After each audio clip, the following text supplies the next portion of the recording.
Good morning students. आज का आपका साइंस का पहला चैप्टर है रासायनिक अभिक्रियाएं एवं समीकरण। रासायनिक अभिक्रियाओं से आप परिचित हैं। आपने दैनिक जीवन में कुछ ऐसी चीज़ें देख रखी हैं, एग्जाम्पल देख रखे हैं जिसमें कि रासायनिक अभिक्रियाएं होती हैं। जैसे फॉर एग्जांपल उसने फर्स्ट पॉइंट दिया है कि गर्मियों में कमरे के तापमान पर दूध को खुला छोड़ दिया जाता है तो उसमें क्या परिवर्तन आता है। तो आप देखते हो कि गर्मियों में टेम्परेचर ज़्यादा होता है, इससे दूध आपका धीरे धीरे करके फट जाता है और उससे दूध से क्या बन जाता है, दही बन जाता है। तो ये रासायनिक अभिक्रिया के एग्जाम्पल है। या आपने एक और एग्जाम्पल अपने दैनिक जीवन में देखा है, जैसे लोहे के जो भी सामान होते हैं अगर उसको आप वायुमंडल में खुला छोड़ देते हैं तो उस पर जंग लग जाता है। ये भी क्या है, रासायनिक अभिक्रिया का एक एग्जाम्पल है, ठीक है ना। इसके अलावा और एग्जाम्पल उसने दे रखे हैं, जैसे अंगूर का किण्वन हो जाना, भोजन को पकाया जाता है, हमारा शरीर भोजन को पचा लेता है, हम सांस लेते हैं।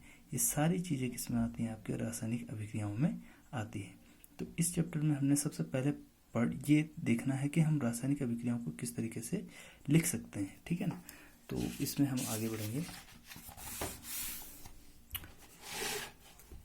रासायनिक समीकरण को किस तरीके से लिखा जाता है। जैसे उसने एग्जाम्पल दिया है एक छोटा सा कि अगर आप ऑक्सीजन की उपस्थिति में मैग्नीशियम रिबन को का दहन किया जाता है तो यह मैग्नीशियम ऑक्साइड में परिवर्तित हो जाता है।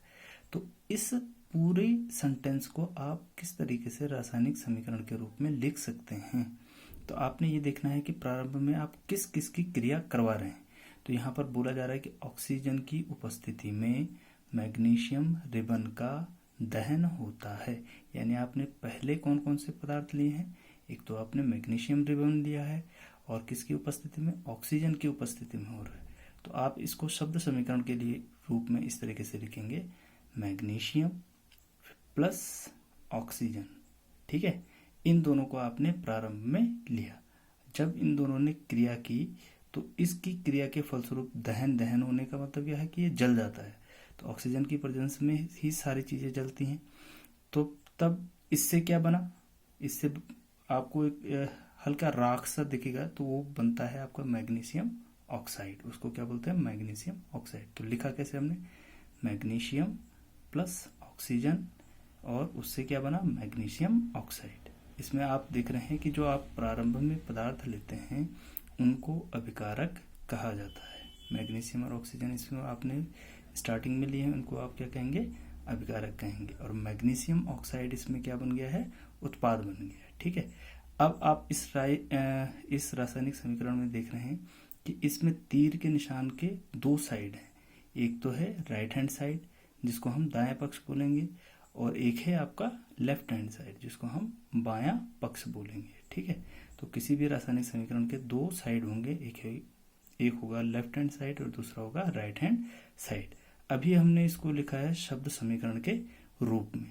अब इसको हम और आगे किस तरीके से हम इसको और आगे रासायनिक समीकरण में लिख सकते हैं इसको, ठीक है ना।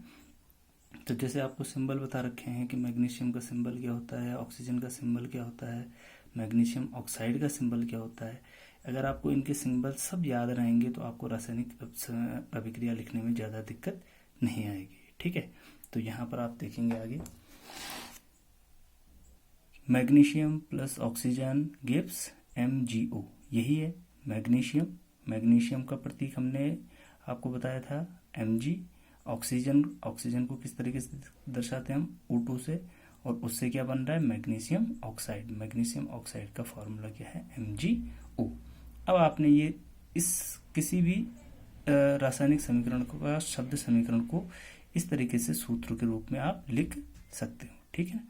अब आपने इसको लिख दिया है, उसके बाद आप क्या करेंगे, एक चीज आपने और देखनी है कि इस रासायनिक समीकरण में जो आपने अभिकारक हैं उसमें जितने तत्व हैं उनके परमाणुओं की संख्या और आपके जो उत्पाद हैं उसमें जो आपके परमाणु की संख्या होगी वो समान होनी चाहिए। जैसे इसमें आपने देखना है कि Mg के परमाणु की संख्या इसमें क्या है, 1 है।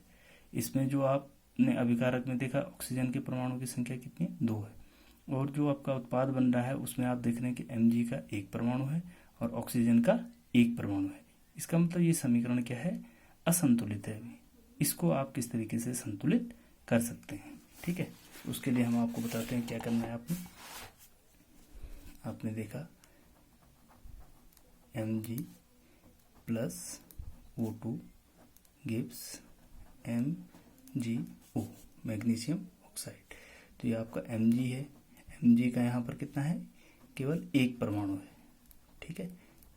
ऑक्सीजन के कितने हैं, 2। यहाँ आप देख रहे हैं कि Mg का 1 है और यहाँ पे ऑक्सीजन का कितना है, 1, ठीक। तो Mg तो संतुलित आपको दिखाई दे रहा है, लेकिन ऑक्सीजन यहाँ पर क्या है, असंतुलित है। तो ऑक्सीजन के परमाणु की संख्या किस साइड कम है, दाएं साइड यानी राइट हैंड साइड में कम है। और कितनी कम है, 1 इसमें कम है। तो इसको हम संतुलित करने के लिए क्या करते हैं कि ऑक्सीजन के परमाणु को संतुलित करने के लिए दाईं ओर MgO, ऐसा नहीं होगा केवल ऑक्सीजन को करना है, इस पूरे को आपने मैग्नीशियम ऑक्साइड को 2 से गुणा करना है, ठीक है। तो यहाँ पर आप लिख देंगे ऑक्सीजन को संतुलित करने के लिए राइट हैंड साइड में MgO को 2 से गुणा करने पर तब क्या हो जाएगा, Mg plus O2 gives 2MgO, ठीक है।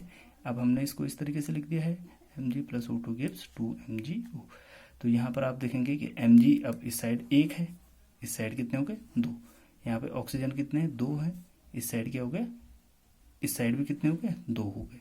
तो अब क्या दिक्कत हो रही है कि ऑक्सीजन इधर संतुलित हो गया, लेकिन Mg के परमाणु आपके लेफ्ट हैंड साइड में कम हो गए। तो लेफ्ट हैंड साइड में आपके कितने परमाणु की संख्या कम हो रही है, इसमें 1। तो आप यहाँ पे लिखेंगे कि लेफ्ट हैंड साइड में Mg को 2 से गुणा करने पर, तो ये क्या हो जाएगा, 2Mg plus O2 gives 2MgO। अब आप एक बार दोबारा देखेंगे, इधर Mg के परमाणु की संख्या कितनी हो गई, 2। इधर भी आपके Mg के परमाणु की संख्या कितनी हो गई, 2। इधर आपके ऑक्सीजन के परमाणु की संख्या कितनी होगी, 2। इधर भी आप देखेंगे ऑक्सीजन के परमाणु को अब आप कैसे गिनेंगे, ये 2 इन दोनों को गुणा कर रहा है, ठीक है। यानी Mg के भी 2 परमाणु हैं और ऑक्सीजन के भी 2 परमाणु हैं। तो इस प्रकार आपकी ये रासायनिक अभिक्रिया क्या हो जाती है, संतुलित हो जाती है, ठीक है।